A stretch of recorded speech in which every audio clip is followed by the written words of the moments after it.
The Siege of Mariupol was a military engagement between Russia and the DPR separatists against Ukraine, which began on February 24, 2022, during the 2022 Russian invasion of Ukraine. The siege lasted for about 2 months and 3 weeks and involved heavy urban clashes between at least 14,000 Russian troops and around 3,500 Ukrainian troops.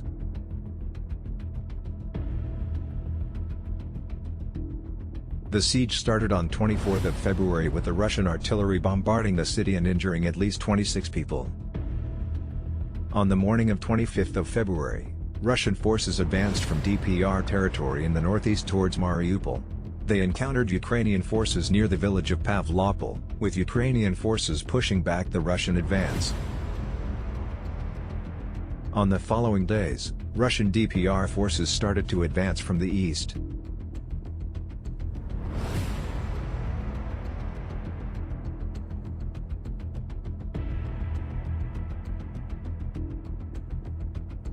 On 28 February, the city's outskirts began to get surrounded by Russian troops.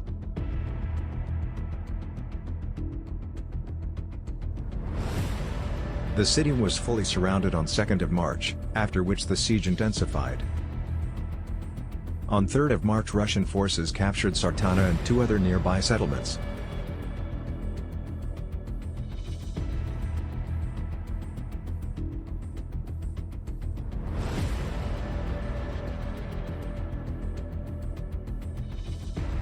Russian troops attacked Stary Krim and began advancing on the west.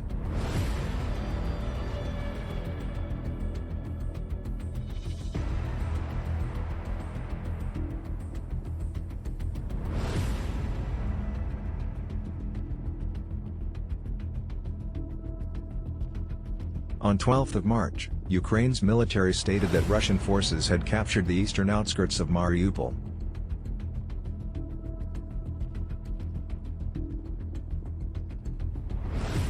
Around 14 March, the Russian forces start breaking through from the west.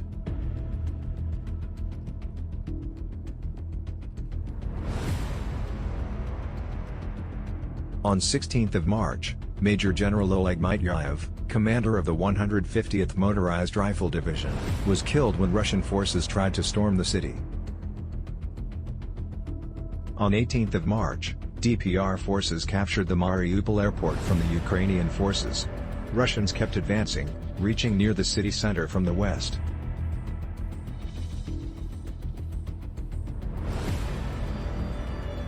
On 19 and 20 March, Russian and Ukrainian forces began fighting for the first time near the Azovstal steel plant on the eastern outskirts of the plant.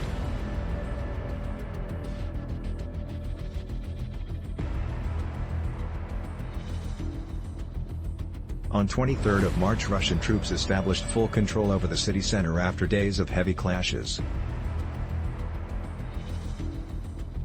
On the following days, heavy clashes continued, with Russians slowly gaining ground and dividing the Ukrainian resistance in 2, and later 3 isolated pockets.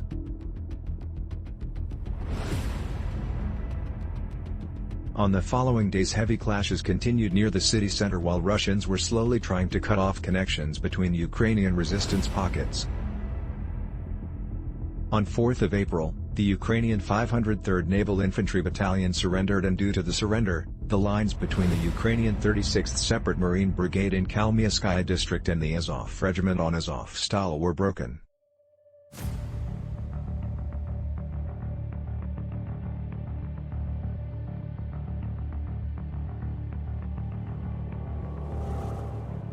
On 8 April, Russian forces seized the southern part of Mariupol's port.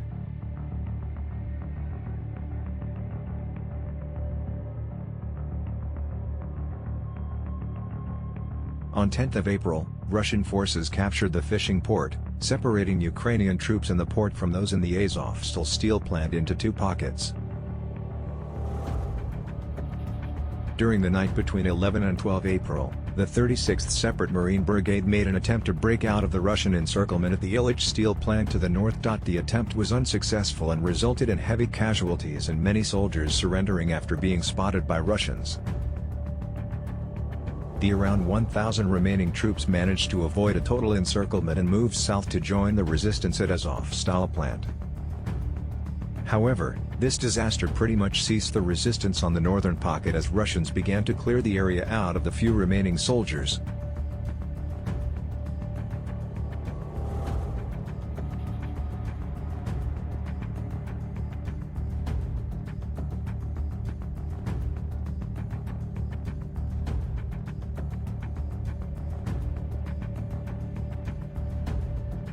During 17 and 18 March the Ukrainian resistance at Primorskaya district ended. The remaining troops that were holding positions near the port were forced to surrender due to low supplies. A few hundred soldiers were reportedly rescued and moved to Azovstal.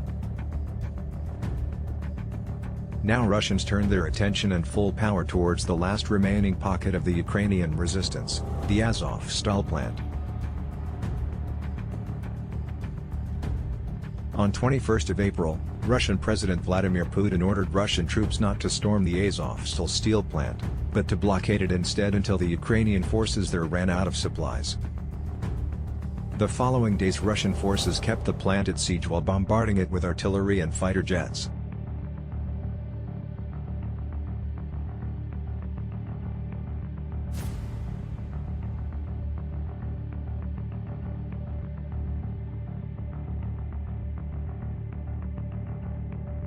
On 28 April Russian DPR and Chechen forces stormed and captured the cement factory north of Azovstal.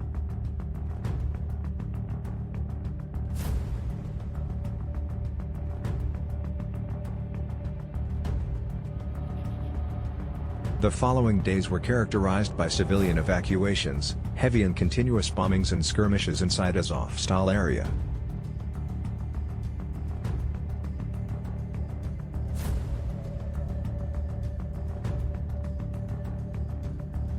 On 16 May, the Ukrainian General Staff announced that the Mariupol garrison had fulfilled its combat mission and that evacuations from the Azovstal steel factory had begun. The military said that 264 service members, 53 of them seriously injured, had been taken by bus to areas controlled by Russian forces. Azov Regiment Commander Denis Prokopenko said, "In order to save lives, the entire Mariupol garrison is implementing the approved decision of the Supreme Military Command and hopes for the support of the Ukrainian people." Russia Press Secretary Dmitry Peskov said Russian President Vladimir Putin had guaranteed that the fighters who surrendered would be treated in accordance with international standards, while Ukrainian President Volodymyr Zelensky said in an address that the work of bringing the boys home continues, and this work needs delicacy and time.